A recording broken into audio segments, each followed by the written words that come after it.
बिहार में लगातार तीसरी बार पुल गिरा है, क्या लगता है किसका दोष है? देखिए, एक करप्शन है, समझ गए ना। ये आपको सरकार के इसमें दोष नहीं दे सकते हैं आप। ये आप जो ठेकेदार होते हैं, ठेकेदार अपने कम बजट में, ज़्यादा बजट मिलता है, इसको कम बजट में फाइनल करने के कारण पुल उद्घाटन से पहले ही गिर जाती है। सरकार को निगरानी रखनी चाहिए। देखिए, सरकार इस पे निगरानी अब करेगी, पहले तो सरकार को रोका ही जाता। अब क्या कर सकते हैं? जो भ्रष्टाचार जो शुरू से चले आ रही है वो रुकने वाला तो है नहीं, लेकिन इस पे कार्रवाई हो रही है, जो बेहतरीन कार्रवाई हो सके। सीबीआई जांच की मांग भी करी जा रही है, सीबीआई जांच मांग होती है। अगर इसमें जो कार्रवाई में जो दोषी करार होते हैं, जितना पुल निर्माण में 200 करोड़ रुपया लगा है, उस दलालों से लिया जाएगा, जो घटिया केमिकल मिलाकर उस पुल का निर्माण जो कर रहे हैं उनसे वसूला जाएगा। समझ गई ना? लगातार मतलब कभी ट्रेन एक्सीडेंट हो जा रहा है, कभी पुल धड़ाम करके गिर जा रहा है, क्या लग रहा है किसका दोष है? बहुत बड़ा लापरवाही है। दोष तो है, सरकार का भी दोष है, ऐसी बात नहीं है कि सरकार का दोष नहीं है। वे जो निजी कॉन्ट्रैक्टर है उसका भी दोष है।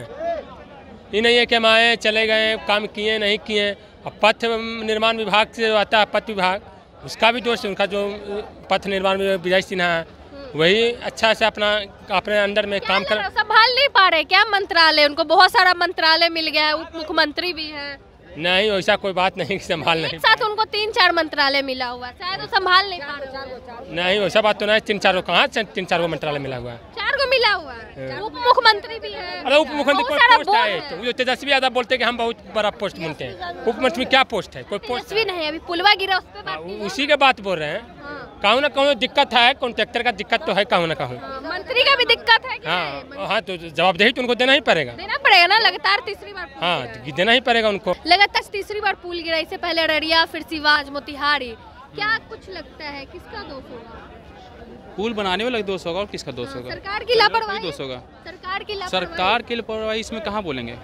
ये बोलिएगा जो चुन लिया उसमें इंजीनियर को, उसकी लापरवाही है। अब बोलिएगा कि पब्लिक की गलती है, पब्लिक तो भैया चलेगा उस पर। नहीं, अभी तो निर्माण ही हो रही थी। वही बता रहे हैं कि भैया हम सरकार की गलती क्यों बोले? जो घर बनाता है तब घर गिरता है तो गलती सरकार की नहीं होती ना मकान मालिक होती है, गलती होता है बनाने वाला का, ठेकेदार का। उसी तरह पुल बनाता है इंजीनियर, तो इंजीनियर क्या दिमाग लगाया था, कहाँ पे क्या कमी किया था, कहाँ पे ओरिजिनल डाला था, कहाँ पे नकली डाला था। सप्ताह में तीसरी बार पुल गिरा, वही ना बता, बिहार कहीं सिर्फ गिर रहा है, बिहार में गिर रहा है। तो ये अभी देखिए, इसे बोलना नहीं चाहिए रियलिटी में कि भैया बिहार में ही क्यों ऐसा हो रहा है। मेन चीज़ ये भी है, अब बिहार में ऐसा हो रहा है, हो सकता है कि भाई कुछ विपक्षी भी अपना काम कर रहे होंगे। पुल तोड़ने में मैडम, यहाँ पे राजनीति में हर कोई कुछ भी हो सकता है। मतलब पहले अररिया जाएंगे पुल तोड़ने, कोई भी। हम क्या बोला, हमने शुरू में क्या बोला, हो सकता है। मैंने सर्टिफिकेट नहीं दिया है। मेन गलती यहाँ पे इंजीनियर का है, उसने कैसे काम किया था, कैसे काम करवाया था, कहाँ ओरिजिनल सामान लगाया था, कहाँ नकली सामान लगाया था, वो उड़ जाने। ठीक है, रियलिटी में उन्हीं लगा हाथ है। ठीक है, वरना बिहार में एक पुल गिरेगा मान सकता है, 2 पुल गिरे, मतलब लगातार पुल गिर रहा है। जैसे बारिश तो हो नहीं रहा है, पुल गिर रहा है। बारिश होता है, पुल धंसता, मान सकते हैं। फिर भी सरकार को ध्यान देना चाहिए। अब ध्यान तो पुल को देना है, नीतीश कुमार हो या फिर सम्राट चौधरी, जो भी हो, ध्यान तो देना पड़ेगा ना कि भैया आखिर गलती कहाँ पे हो रहा है। जब रेल को ढकना हो रहा है तो वहाँ पे जब जाते हैं वहाँ पे चेक करते हैं कहाँ पे प्रॉब्लम हुआ। उसी तरह पुल टूट रहा है तो पुल में देखिए कहाँ से कनेक्शन टूटा है, क्या टूटा है, उससे मालूम चलेगा। और जो तोड़ा जिसके कारण टूटा उसको हटाइए, सिंपल सी बात है।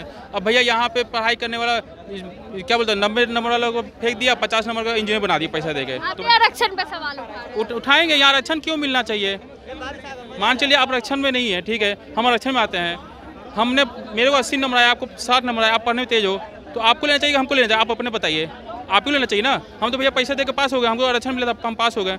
मेन आदमी वही है ना जो पढ़ाई कर गया हो, जो ओरिजिनल जानता हो, पढ़ा लिखा हो। जैसे बीच में बात हो रहा था कि नीतीश कुमार अपना बेटा ला रहे हैं, रियलिटी में आ जाएंगे ना तो देश बिहार सुधर जाएगा, क्योंकि इंजीनियर हैं, पढ़े लिखे इंसान है, वैसा इंसान चाहिए यहाँ पे। सारा चीज़ कौन करता है, उसका ढांचा तैयार, स्ट्रक्चर तैयार, कैसे बनना चाहिए, क्या होना चाहिए, सारा मैनेजमेंट करता है इंजीनियर। और जब इंजीनियर ही मूर्ख हो तो पुल गिरना लाजमी है ना, उसका पुल गिरेगा। दोष ना इसमें सरकार की दोष है ना किसी के दोष है, सब दोष है इंजीनियर का। और इंजीनियर का दोष है किस वजह से, ताकि सरकार आरक्षण दी है, सबसे पहले आप आरक्षण को खत्म कीजिए, कम से कम इस फील्ड में। हाँ, आरक्षण आप उस फील्ड में दीजिए जो पढ़ नहीं पा रहा है, जो बाहर जाके पढ़ना चाह रहा है। जो जैसे मान लीजिए पटना है, कोई गांव में रह रहा है, वो गरीब है और वो बाहर पढ़ना चाह रहा है, आप उसको पढ़ाइए। चलिए, जनता के बीच है और लगातार बिहार में तीसरी बार जो है वो पुल गिरा है। इससे पहले अररिया, फिर सिवान, उसके बाद आज मोतिहारी में पुल गिरा। बाकी आप क्या कुछ सोचते हैं कमेंट करके जरूर बताएं। धन्यवाद।